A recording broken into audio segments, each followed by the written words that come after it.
Hello, mahal! Today, naisipan ko iluto yung natirang alamang na dala ni Miss Eva nung pumunta kami sa beach. Inilagay ko lang kasi sa rep yun. Nakita ko na nandun nga at nakatago kaya naman dali-dali kong kinuha yung pork spare ribs na nakatabi sa freezer. Hindi ko na siya na-defrost, diniretso ko na siyang pinakuluan para matanggal nga yung pagka-yellow niya. After kong pakuluan, ayan, hinayaan ko muna siya na magmantika sana. Kasi nga mas masarap kung yung mantika niya is magagaling mismo sa karne. Kaya lang, dahil nga buto-buto yung spare ribs, syempre asa ka pa ba na may mantika na lalabas dyan? Kaya naman, nilagyan ko siya ng konting mantika para mag golden brown yung mismong karne at para maluto na rin, 'di ba? Tsaka yung alam mo yung medyo may pagka-crunchy siya kapag kinagat mo. Pero take note ha, pag pustiso, syempre ingat-ingat din kasi nga medyo buto-buto, so matigas. So, di ba? Ayan, after ko na siyang naprito at na golden brown yung karne, isinunod ko naman yung napakaraming bawang. Kaysa naman masayang ang bawang kasi nga madalang naman magluto, dinamihan ko na para talagang lumasa siya dun sa karne.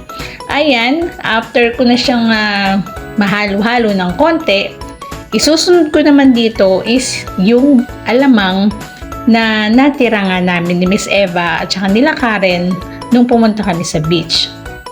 So ayan, hindi naman siya masyadong madami. Medyo madami lang ng konti. Ng konti lang. O, yun na nga yun. Diba? Ang gulo. Ano ba yan? So ayan, niluluto ko pa lang siya. Natatakam na talaga ako dyan. Lalo na kasi actually, luto na yung alamang na yan eh. Bali, nirecook ko lang. Nilagyan ko lang ng rekado ng konti. At saka, mas pinabrown ko lang yung kulay niya kasi medyo red-red pa siya ng konti dyan. So, after ko na ilagay nga yan sa kawali, hindi, hinalo-halo ko na rin yan para mag-mix yung alamang dun sa mismong spare ribs at saka dun sa garlic na inilagay ko. Habang hinahalo ko yan, alala ko tuloy nung nasa Pilipinas ako kapag nagluluto kami ng alamang na may karne, ang inilalagay talaga namin dyan is yung taba na may balat-balat para pag kinagat mo medyo makunat-kunat. O diba? Ang sarap nun. Tapos, magiging sausawan siya ng mangga. Imagine mo, mangga at alamang, pwede mo na siyang gawing ulam sa tanghalian. Lalo na ngayon, malapit na ang mahal na araw. O kaya, summer, 'di ba? Patok na patok ang mangga at alamang diyan sa Pilipinas. Grabe. Ayan, so hindi na ako nakapaghintay diyan. Tinikman ko na siya kung anong lasa niya. Kung medyo maalat ba siya or matamis or okay na yung lasa niya. So, after ko siya natikman, parang medyo maalat sa akin. Kaya naman gusto ko siyang lagyan ng konting asukal. Konti lang naman, di naman sobra kasi baka naman maging minatamis na alamang na yung ating alamang na yan. Well, actually, ginawa ko na yan sa Pilipinas nung ako naman naglilihi dun sa bunso kong anak, Nagluto ako ng alamang, ewan ko ba naman kung anong naisip ko at dinamihan ko ng asukal. Ayun, hindi sausawan ng kinalabasan, kending alamang talaga. O, di ba? Walang nakakain, kundi ako lang. Syempre, trip ko yun eh. After ko yan nilagyan ng asukal. Nilagyan ko yan ng suka para syempre iwas sira kahit nilagay ko siya sa rep. 'Di ba? At saka para mag-mix na rin yung medyo konting asim at saka tamis at alat doon sa akin nilulutong alamang. So, gumamit ako ng Korean vinegar. Bagong-bago pa yan. Hindi pa yan nabubuksan kaya ako talaga nagbukas niyan. Ayan, so nilagyan ko rin ng konti. So, hindi ko muna siya mix-mix. Ako muna ang nag-shake-shake ng body at excited na ako sa niluluto ko. Syempre, para maluto muna yung vinegar. Kasi nga, diba, sabi nila, kapag naglagay ka nga daw ng suka sa isang niluluto, dapat hintayin mo muna siya mag-boil para sigurado na luto yung vinegar dun sa nilagay mo, pinaglagyan mo na pagkain. So, ayan, nagkulo-kulo na siya. Kaya, minekos-mekos ko na rin. Di ba? At yan, nung medyo makita ko na para medyo tuyo-tuyo siya, dinagdagan ko siya ng mantika para mas masarap.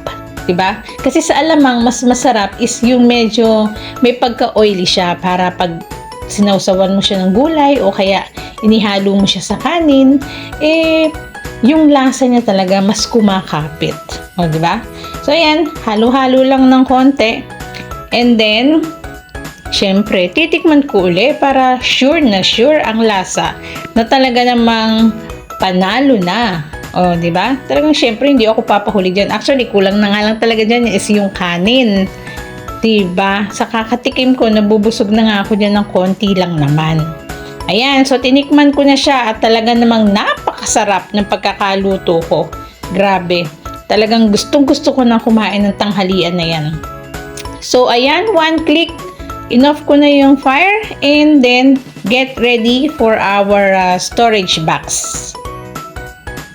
So, ayan na. After natin na mahango at matanggal na sa kawali ang alamang, inilagay ko na at sinunod na pinakuluan is yung choy sam. Choy sam ang tawag doon sa gulay niyan dito sa Hong Kong. So habang nagpiprepare ako ng kanin at ng alamang sa plato, pinakukuluan ko na yung choy sam para lumalambot na siya. And then, eto na siya. Ready na tayo para sa ating tanghalian ngayong araw na to.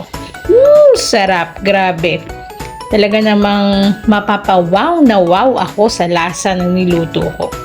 Actually, pagkatapos ko nga siyang lutuin, ipinasa ko na to sa GC naming tatlo, ni Karen at ni Miss Eva. Sabi ko, napakasarap ng niluto ko talaga. Bala ko sana dalhin to sa Sunday nga para magkita-kita man kami, at least may madadala akong ulam. Ayan. So, napakasarap talaga. Sabi ko nga sa GC, titikman ko muna para sure na safe kayo pag tinikman nyo na to. So, paano? Kain muna tayo at enjoy sa ating lunch. At talaga namang grabe, na-miss ko talaga to ng bonggang-bongga talaga. Tagal ko na rin hindi nakakain ito Kasi nga, sa Pilipinas lang nakakabili nito. Wala naman dito kasi sa Hong Kong. Iba naman kasi yung bagoong alamang nila dito. At saka, syempre, iba rin yung lasa. Kaya naman talagang panalong-panalo ang araw na to. Dahil ko pa nanalo sa loto. Dahil nga sa sarap ng ulam ko ngayong araw na to, idagdag mo pa na may spare ribs pa yung alamang. O, di ba? Ang daming bonuses. Kaya naman tara, mga kabayan, samahan niyo ako mananghalian ngayong araw na to. Paano ba yan? Sa susunod na lang uli. Bye-bye!